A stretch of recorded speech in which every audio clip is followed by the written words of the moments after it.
आज हम शुरू करने वाले हैं प्रश्नावली 8.1 का प्रश्न नंबर 9। प्रश्न नंबर 9 है, त्रिभुज ए बी सी में जिसका कोण बी समकोण है यदि टेंजेंट ए बराबर है 1/वर्गमूल 3 तो निम्नलिखित के मान ज्ञात कीजिए। फर्स्ट है आपका साइन ए कॉस सी जमा कॉस ए साइन सी, दूसरा है cos A cos C minus sign A sign सी। ठीक है, तो इसको सॉल्व कर लेते हैं। सबसे पहले तो मेरे पास एक डायग्राम है, इसको समझने की कोशिश करते हैं पहले। तो ये एक क्या होती है, 90 डिग्री का कोण होता है। यहाँ पे हमें पता है कि जो 90 डिग्री के जो सामने वाली सबसे लंबी वाली जो भुजा होती है, सामने वाली जो भुजा होती है वो आपकी कर्ण होती है, जिसे हम हाइपोटेन्यूज बोलते हैं और जिसको हम एच से रिप्रेजेंट करते हैं। ठीक है, अब एंगल कहाँ पे, ए पे है, तो ए पर मैंने एंगल ले लिया। तो एंगल की जो सामने वाली भुजा होती है वो हमारी लंब होती है, जिसको हम परपेंडिकुलर बोलते हैं और पी से रिप्रेजेंट करते हैं। फिर इन दोनों के अलावा जो भी भुजा बच जाती है वो आपकी क्या होती है, आधार होती है, जिसको हम बी, इनकी बेस भी बोलते हैं और बी से रिप्रेजेंट करते हैं। ठीक है, अब यहाँ क्वेश्चन में आ जाते हैं। क्वेश्चन है टेंजेंट ए बराबर 1/वर्गमूल 3। ठीक है, हमें टेंजेंट की वैल्यू पता होनी चाहिए। टेंजेंट की वैल्यू यहाँ से देखते हैं, तो टेंजेंट की वैल्यू क्या होती है, p/b। साइन की क्या हो जाएगी, सेम, बाकियों को भूल जाना है। देखो बाकियों के भूल जाएंगे तो मेरे पास साइन की जो वैल्यू होगी वो होगी p/h। फिर कॉस की वैल्यू क्या हो जाएगी, इन दोनों को भूल जाओ, क्या आ गई b/h। टेंजेंट की वैल्यू क्या आ जाएगी, बाकी सबको भूल जाना है। ठीक है, सिर्फ इसके ऊपर फोकस करना है, टेंजेंट के ऊपर। ठीक है, तो टेंजेंट की जो वैल्यू आ रही है वो आ रही है p/b। वैसे कॉट की क्या आ जाती है, b/p, सेक की आ जाती है h/b और कोसेक की आ जाती है h/p। ठीक है, तो हमारे पास जो टेंजेंट की वैल्यू वो है p/b। ओके, हाँ, तो टेंजेंट की वैल्यू है p/b। अब यहाँ से p की वैल्यू 1 है और b की वैल्यू वर्गमूल 3 है, तो p की वैल्यू 1 और b की वैल्यू वर्गमूल 3। ठीक है, हमारे पास यहाँ देखो AC यानी कि कर्ण की वैल्यू नहीं है, हाइपोटेन्यूज की वैल्यू नहीं है, तो वो हमें निकालनी पड़ेगी। तो हम किससे निकालते हैं, पाइथागोरस प्रमेय से। तो यहाँ लिख लेते हैं पाइथागोरस प्रमेय से।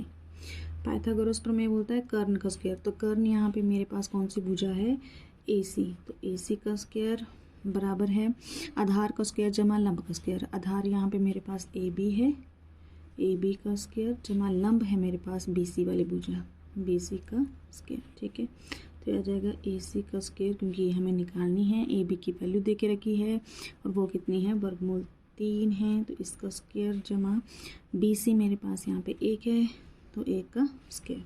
सॉल्व करेंगे इसको, थोड़ा ऊपर कर लेते हैं। ओके, यहाँ पे वर्गमूल 3 का जो स्क्वायर हो जाता है वो होता है 3 जमा 1 का वर्ग 1, तो ये हो जाएगा AC का स्क्वायर 3 जमा 1 4। तो AC कितना हो जाएगा, 4। यहाँ से वर्ग जब हटता है तो इस तरफ वर्गमूल बन जाता है। AC की जो वैल्यू आ जाएगी, तो वर्गमूल 4 किसका वर्ग होता है, 2 का। ठीक है, 2 का वर्गमूल होता है। तो हमारे पास जो AC की वैल्यू आ रही है वो आ रही है 2। ठीक है, अब मेरे पास सभी तीनों भुजाओं की मान है यहाँ पे, तो मैं अब क्वेश्चन को आगे अटेम्प्ट करना शुरू करती हूँ। जो क्वेश्चन है यहाँ देखेंगे, क्वेश्चन फर्स्ट है, इसका जो फर्स्ट पार्ट है वो है sign A cos C, cos A sign सी। तो मैं पहले साइन ए कॉस ए इसकी भी वैल्यू निकाल दूंगी, फिर कॉस सी और साइन सी की भी वैल्यू यहाँ पे निकाल लेती हूँ, फिर इसको सॉल्व करना शुरू करते हैं पहले। ठीक है, तो फर्स्ट है साइन ए, फिर हम निकालेंगे कॉस ए, फिर निकालेंगे साइन सी, फिर निकालेंगे कॉस सी की वैल्यू। ठीक है, तो साइन ए की जो वैल्यू होती है वो होती है p/h। ठीक है, ओके, p/h। अब यहाँ पे देखिए, यहाँ डायग्राम से देखेंगे हम, p कितना है 1 और h कितना है 2, तो 1/2। वैसे कॉस ए, ए की वैल्यू निकालेंगे तो हमें पता होनी चाहिए कि कॉस की जो वैल्यू होती है वो होती है बी बटा एच। ठीक है, तो बी बटा एच, बी की वैल्यू है यहाँ पे वर्गमूल 3 और एच की है 2, तो वर्गमूल 3 बटा 2। ठीक है, वैसे साइन सी की वैल्यू कितनी हो जाएगी, पी बटा एच हो जाएगी। ठीक है, तो पी की जो, अब देखो सी एंगल कहाँ पे, सी पे, तो अब हम एंगल यहाँ पे ले लेंगे। एंगल के सामने वाला पी यानी कि लंब हो जाता है, ये पी हो जाएगा, और ये जो इन दोनों के अलावा जो भुजा बच जाती है वो आपकी क्या हो जाती है, बेस, यानी कि बी से रिप्रेजेंट कर देंगे या आधार हो जाएगा। ओके, तो जो हमारे पास P बटा एच, अब यहाँ पे देखते हैं साइन की वैल्यू, तो P है मेरे पास अब यहाँ पे वर्गमूल 3 और H है 2। ठीक है, वैसे ही कॉस होता है B बटा एच। ओके, तो B की मान है यहाँ पे 1 और H का मान है 2। ठीक है, अब हम इस क्वेश्चन को सॉल्व करना शुरू करते हैं आगे। क्वेश्चन है, फर्स्ट पार्ट है इसका, साइन ए कॉस सी जमा कॉस ए साइन सी। ठीक है, बराबर है साइन ए का जो मान है वो है 1/2 कॉस सी यहाँ पे कॉस ए मत कर देना है ना, सी पे है, देखो एंगल अब कहाँ पे, सी पे, तो वो वाला करेंगे हम, तो गुणा 1/2 जमा कॉस ए का जो मान है वो है वर्गमूल 3/2 गुणा, और साइन सी, ये एंगल ज़रूर देख लेना आपने कि एंगल पूछा गया है। ठीक है, तो अगर ए होगा तो उस तरीके से और सी होगा तो उसकी वैल्यू लिखनी है आपने, साइन सी की वैल्यू लिखनी है वर्गमूल 3/2। ओके, अब यहाँ पे 1/2 और 2 की गुणा 4 जमा वर्गमूल 3 की वर्गमूल 3 से गुणा होगी तो 3 बटे में 2 गुणा 2 4। ठीक है, इसको सॉल्व कर लेते हैं, तो देखो एलसीएम तो सेम ही आ गया, तो ऊपर इनकी जमा हो जाएगी, तो ये हो जाएगा 3 जमा 1 4 बटे में 4, इसको कटेंगे, कितना आ रहा है 1। ठीक है, तो ये तो आ गई फर्स्ट की वैल्यू। इसका सेकंड पार्ट करते हैं हम।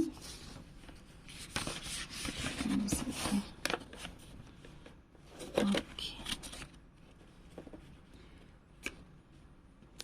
सेकंड पार्ट है कॉस सी माइनस साइन ए साइन सी, ये है हमारे पास इसकी वैल्यू।